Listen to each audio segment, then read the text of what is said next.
यहां पर एक घटना घटी। इसके बाद 1985 अर्थात सन 1929 में अमरेली में चातुर्मास हुआ।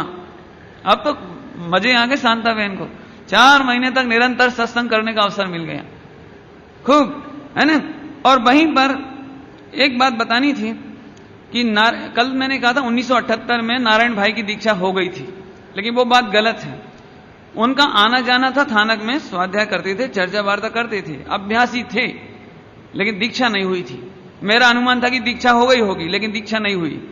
अभी संवत 1985 में दीक्षा हुई उनकी। उस समय नारायण भाई से अनुयोग द्वार पर चर्चा हुई, 4 अनुयोग है ना, ऐसे अनुयोग द्वार पर चर्चा हुई।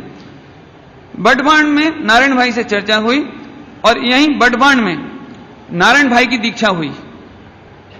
उस दीक्षा प्रसंग में चंपा बहन भी उपस्थित थे वहां पर, और उन्होंने गुरुदेव को सबसे पहले यहां सुना।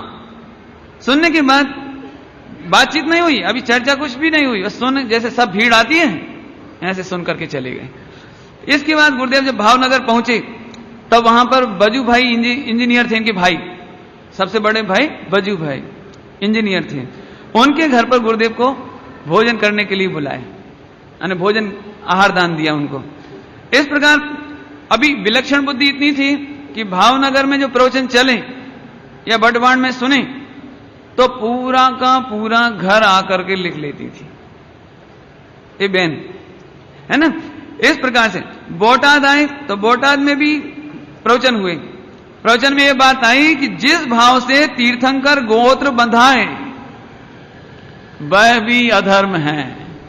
अब तो हंगामा हो गया बस हम अब लोग क्या कहते हैं, अरे अशुभ अधर्म है, शुभ भाव तो अच्छा है ना। अच्छा, शुभ भाव भी अच्छा नहीं लगे, तीर्थंकर गोत्र बंधाए, जिससे समो शरण लगे, जिससे दिव्यध्वनि खिरे, ये अधर्म। अभी आप कल्पना नहीं कर सकते, अब तो बहुत सरल पड़ गई ना आपने को। जरा कल्पना करो 100 वर्ष पहले, 80 वर्ष पहले, जहां एक तो स्वाध्याय थी नहीं और थी तो निमित्ताधीन, थी तो तीर्थंकर प्रकृति और पुण्य को अच्छा मानने वाली, ऐसे समय में गुरुदेव ने ये जवाब दिया कि तीर्थंकर प्रकृति बंधाए, ये भी अधर्म है। क्यों? क्योंकि जिस प्रकृति से बंद होवे वो धर्म नहीं। लॉजिक क्या दिया, जिस प्रकृति से बंद हो वो धर्म हो सकता नहीं, धर्म तो मुक्ति का नाम है ना। ऐसा बोला। जे ते भाव, क्या गुरुदेव बोले, जे भावे तीर्थंकर गोत्र बंधाए ते भाव धर्म नहीं, कारण के धर्म से बंद ना होए, धर्म थी बंधन न था। इस तरह से ये हुई।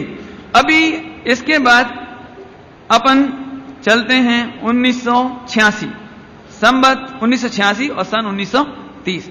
यहां पर अमरेली में चातुर्मास फिर हुआ। इस बार लगातार दूसरा चातुर्मास अमरेली में हुआ। अपन कह सकते हैं कि शांता बहन के भाग्य थे, क्योंकि अब निरंतर चर्चा वार्ता मिलने से लाभ हो रहा है। और यहां पर एक बहुत बढ़िया काम हुआ, वो सुनने जैसा है।